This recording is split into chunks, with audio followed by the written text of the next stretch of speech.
Kematian misterius 9 pendaki di Pegunungan Ural, Uni Soviet, menjadi salah satu misteri terumit di dunia. Lebih dari 60 tahun lalu akhirnya bisa terjawab lebih jernih lewat percobaan ilmiah. Tragedi Dyatlov, julukan populer di internet bagi insiden tersebut, sempat menjadi topik perdebatan pegiat teori konspirasi di seluruh dunia. Jasad para pendaki itu saat ditemukan terlampau aneh, ada yang tersebar jauh dari tenda, sebagian bahkan dalam kondisi telanjang dan seperti lebam digebuki.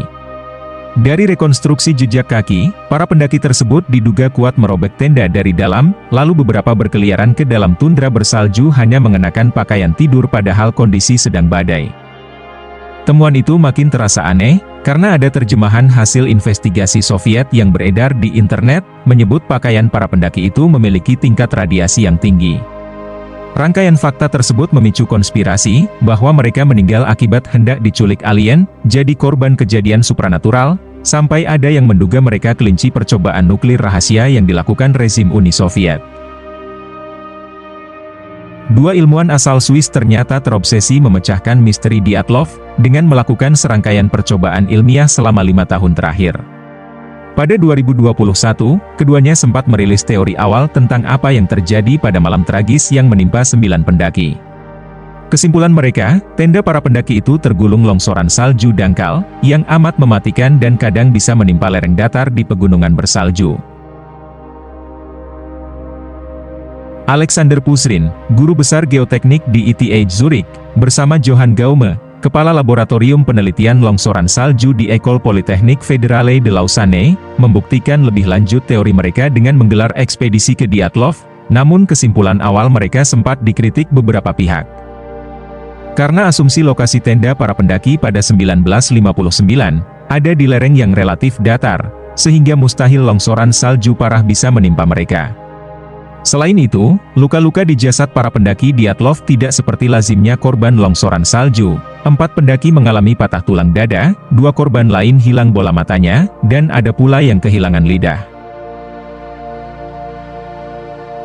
Ekspedisi keduanya dilakukan pada 28 Januari 2022, dilengkapi rekaman video, yang memastikan di lereng tersebut longsoran salju secara tiba-tiba memang bisa terjadi. Kedua ilmuwan itu menilai, rekaman mereka bisa dianggap sebagai rekonstruksi paling akurat, tentang apa yang terjadi pada malam 2 Februari 1959. Uji coba Pusrin dan Gaume dilakukan pada kondisi cuaca khusus, yang sebisa mungkin sama dengan momen, saat 9 pendaki dari Mapala Ural State Technical University, yang dipimpin Igor Dyatlov menemui ajalnya.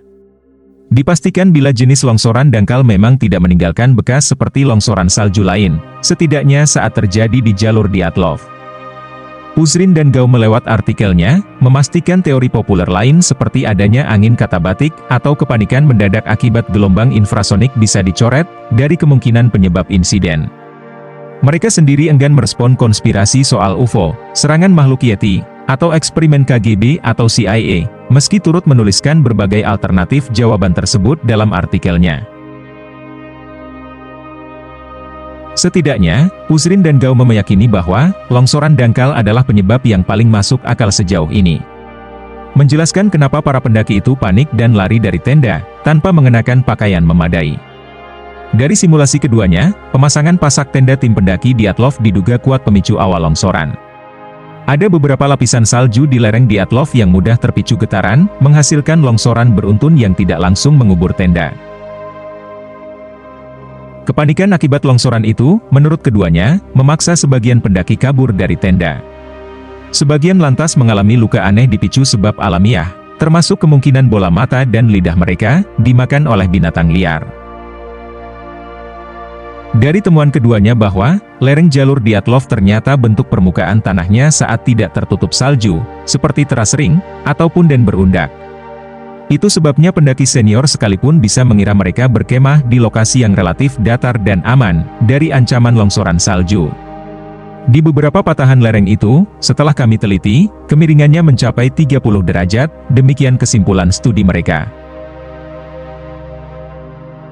Data keduanya juga selaras dengan pengalaman Oleg Demyanenko serta Dmitry Borisov, 2 pendaki asal Ekaterinburg Rusia itu, pernah menjajal naik motor salju di jalur Dyatlov. Cuaca di jalur tersebut, dari catatan 2 pendaki itu, cepat berubah, Ketika sudah memburuk, badai gampang muncul dan bisa memicu longsoran mendadak. Oleg dan Dimitri mencatat motor salju mereka terguling berulang kali karena hembusan angin kencang. Cuaca saat kejadian tersebut dari simulasi kami sama seperti yang terjadi pada 2 Februari 1959. Saat cuaca sudah membaik, mereka menemukan jejak, sempat terjadi beberapa longsoran dangkal yang ternyata langsung menghilang beberapa jam kemudian.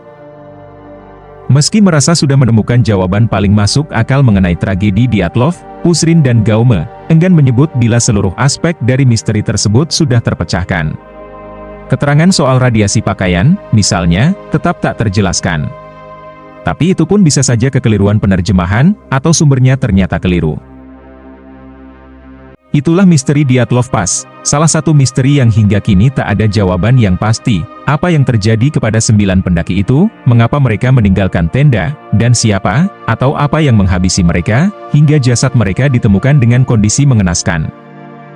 Jika kalian punya pendapat lain, tentang apa yang terjadi pada insiden Dyatlov Pass, silahkan beri pendapat kalian di kolom komentar.